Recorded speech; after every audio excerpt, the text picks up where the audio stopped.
Hello friends, कैसे हैं आप दोस्तों। मैं हूं आपका दोस्त पुष्पेंद्र। दोस्तों, आपके यूनिवर्सिटी एग्ज़ाम नज़दीक ही हैं।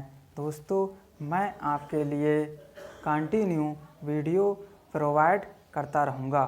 दोस्तों, एग्ज़ाम के दौरान आप हमारे channel H educational take info से इसी प्रकार जुड़े रहिए और मूल्यवान कंटेंट प्राप्त करते रहिए। दोस्तों, आज मैं बीए फर्स्ट सेम एजुकेशन का पहला चैप्टर प्राचीन भारतीय ज्ञान परंपरा जीवन जीने का ढंग एवं गुरु एवं शिक्षा की अवधारणा लेकर आपके सामने उपस्थित हुआ हूँ। दोस्तों, आइए शुरू करते हैं हम अपना टॉपिक। दोस्तों, प्राचीन भारतीय ज्ञान परंपरा जीवन जीने का ढंग एवं गुरु एवं शिक्षा की अवधारणा। प्राचीन भारतीय ज्ञान परंपरा the way of life concept of Guru and शिक्षा।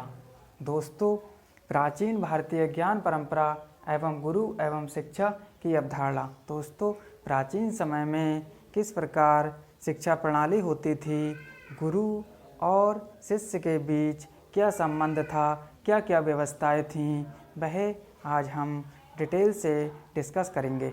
दोस्तों, प्राचीन भारतीय ज्ञान परंपरा के अनुसार ज्ञान मूलतः जैविक चेतना आत्मत्व में अंतर्निहित होता है, जो प्रायः सभी जीवों में प्रस्फुटित न होकर सुषुप्त अवस्था में विद्यमान रहता है। नित्य नया सीखने की अनुभवजनित प्रवृत्तियों के कारण ही आत्मिक चेतना पर पड़ा अज्ञान का कृत्रिम आवरण धीरे धीरे हटने लगता है। इस आवरण के हटते ही ज्ञाता व ज्ञेय हो जाता है। दोस्तों, ज्ञाता व ज्ञेय के कॉन्सेप्ट को हम समझते हैं। ज्ञाता क्या होता है? यथार्थ को जानने वाला। दोस्तों, यथार्थ को जानने वाला क्या होता है? ज्ञाता। जिस विषय का ज्ञान किया जाए वह क्या कहलाता है? ज्ञेय। दोस्तों, सीखने की इस प्रक्रिया को सामान्य रूप से शिक्षा के नाम से जाना जाता है। दोस्तों, इसमें ज्ञाता व ज्ञेय एक हो जाता है और सीखने की इस प्रक्रिया को सामान्य रूप से शिक्षा के नाम से जाना जाता है। दोस्तों, आइए एक कोटेशन पढ़ते हैं। स्वामी विवेकानंद के अनुसार मनुष्य की अंतर्निहित पूर्णता की अभिव्यक्ति ही शिक्षा है। दोस्तों, स्वामी विवेकानंद जी ने कहा है कि मनुष्य के अंदर जो ज्ञान है उसे बाहर प्रस्फुटित करना, अभिव्यक्त करना ही शिक्षा है। दोस्तों, बताया भी गया है कि ज्ञान सभी व्यक्तियों के अंतर्निहित होता है और जब वह व्यक्ति प्रायः सभी जीवों में प्रस्फुटित न होकर सुषुप्त अवस्था में विद्यमान रहता है और नित्य नया सीखने की अनुभवजनित प्रवृत्तियों के कारण ही आत्मिक चेतना पर पड़ा अज्ञान का कृत्रिम आवरण धीरे धीरे हटने लगता है। इस आवरण के हटते ही ज्ञाता व ज्ञेय हो जाता है। सीखने की इस प्रक्रिया को सामान्य रूप से शिक्षा के नाम से जाना जाता है। दोस्तों, ज्ञान एक आवरण से ढका हुआ है, उसे जगाने की आवश्यकता है। जब व्यक्ति के अंदर चेतना उत्पन्न होती है तब वह नए नए नियम, नए नए तरीके खोजता है और इस प्रकार पड़ा हुआ ज्ञान पर पर्दा हट जाता है और वह प्रस्फुटित हो जाता है तथा अभिव्यक्त हो जाता है।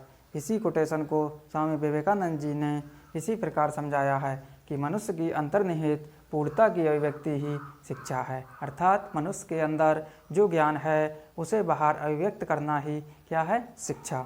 दोस्तों, भारतीय अवधारणा में शिक्षा का उद्देश्य मात्र जीविकोपार्जन न होकर ज्ञान अर्जन द्वारा व्यक्ति को आध्यात्मिकता के दिव्य ज्ञान से युक्त कर उसे धर्म, अर्थ, काम व मोक्ष के चारों पुरुषार्थों के पालन योग्य बनाना भी है। दोस्तों, भारतीय अवधारणा के अनुसार शिक्षा का उद्देश्य केवल जीविकोपार्जन नहीं है, बल्कि क्या है? ज्ञान अर्जन द्वारा व्यक्ति को आध्यात्मिकता के दिव्य ज्ञान से युक्त कर उसे धर्म, अर्थ, काम व मोक्ष चारों पुरुषार्थों के पालन योग्य बनाना भी है। दोस्तों, अतः इसके लिए परा अध्यात्म विद्या व अपरा सांसारिक विद्या की दो विधाओं में बांटा गया है। दोस्तों, इसके लिए दो विधाओं का प्रयोग किया गया है। परा जिसे अध्यात्म विद्या कहते हैं व अपरा जिसे सांसारिक विद्या कहते हैं, दो विधाओं में बांटा गया है। दोस्तों, भारतीय ज्ञान परंपरा जीवन जीने का ढंग। दोस्तों, भारतीय ज्ञान परंपरा भारतीय दर्शन में समाहित है। दोस्तों, भारतीय ज्ञान परंपरा के बारे में बताया गया है कि जो हमारी भारतीय ज्ञान परंपरा है वह दर्शन में समाहित है। दोस्तों, दर्शन दृश्यते इति दर्शनम, अर्थात ये वह प्रक्रिया है जिसके अंतर्गत देखा जाता है, अर्थात विश्लेषण चिंतन या मनन किया जाता है। दोस्तों, चिंतन को मीमांसा कहते हैं। दोस्तों, जो चिंतन है हमारा उसे क्या कहते हैं? मीमांसा। दोस्तों, मीमांसा का अर्थ, आइए दोस्तों मीमांसा के बारे में समझते हैं। गहन विचार, परीक्षा एवं अनुसंधान आदि। दोस्तों, मीमांसा के अंतर्गत क्या आता है? गहन विचार, परीक्षा एवं अनुसंधान आदि। दोस्तों, इस दृष्टि से ज्ञान परंपरा या दार्शनिक चिंतन 3 अनुभागों में विभक्त है। दोस्तों, दार्शनिक परंपरा या दार्शनिक चिंतन 3 अनुभागों में बांटा गया है। ये अनुभाग कौन कौन से हैं? दोस्तों, आइए समझते हैं। दोस्तों, पहला अनुभाग है तत्व मीमांसा, मेटाफिजिक्स। दोस्तों, इसके अंतर्गत शिक्षा का स्वरूप एवं उद्देश्य आते हैं। दोस्तों, अगला अनुभाग है ज्ञान मीमांसा, एपिस्टेमोलॉजी। दोस्तों, इसके अंतर्गत पाठ्यक्रम एवं शिक्षण विधि आती है। दोस्तों, तो तीसरा और लास्ट अनुभाग है मूल मीमांसा, एक्सियोलॉजी। दोस्तों, एक्सियोलॉजी के अंतर्गत शिक्षक, शिक्षार्थी, अनुशासन व विद्यालय ये चीज़ें आती हैं। दोस्तों, भारतीय ज्ञान परंपरा के मुख्य निर्धारक शब्द प्रमाण हैं। दोस्तों, जो भारतीय ज्ञान परंपरा है उसका मुख्य निर्धारण शब्द प्रमाण है। दोस्तों, शब्द का अर्थ है वेद या आगम तथा आप्त पुरुष। वेद भारतीय ज्ञान परंपरा के प्रारंभिक ज्ञान के स्रोत हैं। दोस्तों, जो वेद हैं वह भारतीय ज्ञान परंपरा के प्रारंभिक ज्ञान के स्रोत हैं। दोस्तों, प्राचीन जो भारतीय शिक्षा है वह वेदों पर ही आधारित है। दोस्तों, वेद 4 होते हैं। दोस्तों, पहला वेद है ऋग्वेद, दूसरा वेद है सामवेद, तीसरा वेद है यजुर्वेद और चौथा वेद है अथर्ववेद। दोस्तों, जो ऋग्वेद है वह सबसे प्राचीन वेद है और दोस्तों ऋग्वेद में मंडलों की संख्या 10 है। दोस्तों, इसके साथ ही अपरा विद्या में शिक्षा, व्याकरण, छंद, ज्योतिष एवं निरुक्त समाहित हैं। दोस्तों, वेद के आधार पर ज्ञान परंपरा का वर्गीकरण। दोस्तों, वेदों के आधार पर ज्ञान परंपरा का वर्गीकरण इस प्रकार समझते हैं। दोस्तों, वेद के आधार पर ज्ञान परंपरा का वर्गीकरण आस्तिक, नास्तिक। दोस्तों, वेदों के आधार पर ज्ञान परंपरा को 2 भागों में बांटा गया है, एक आस्तिक और एक नास्तिक। दोस्तों, आस्तिक कौन होता है? ईश्वर को मानने वाला, वेदों में विश्वास रखने वाला। दोस्तों, जो ईश्वर को मानता है वह आस्तिक कहलाता है। जो वेदों को मानता है, वेदों में विश्वास करता है, वह आस्तिक कहलाता है। दोस्तों, नास्तिक कौन होता है? ईश्वर को न मानने वाले, वेदों में विश्वास न रखने वाले। दोस्तों, जो ईश्वर को नहीं मानते हैं या वेदों में विश्वास नहीं करते हैं वह क्या कहलाते हैं? नास्तिक। दोस्तों, आस्तिक के अंतर्गत 6 दर्शन आते हैं। दोस्तों, ये दर्शन इस प्रकार हैं: सांख्य, योग, न्याय, वैशेषिक मीमांसा तथा वेदांत दर्शन। दोस्तों, इस प्रकार आस्तिक दर्शन के अंतर्गत जो आस्तिक है हमारा परंपरा के अनुसार वर्गीकरण, उसके अंतर्गत 6 दर्शन आते हैं।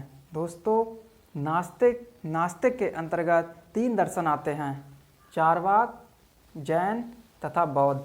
दोस्तों, इस प्रकार हमने आस्तिक तथा नास्तिक के बारे में पढ़ा और कौन कौन से दर्शन इसके अंतर्गत आते हैं ये भी समझा।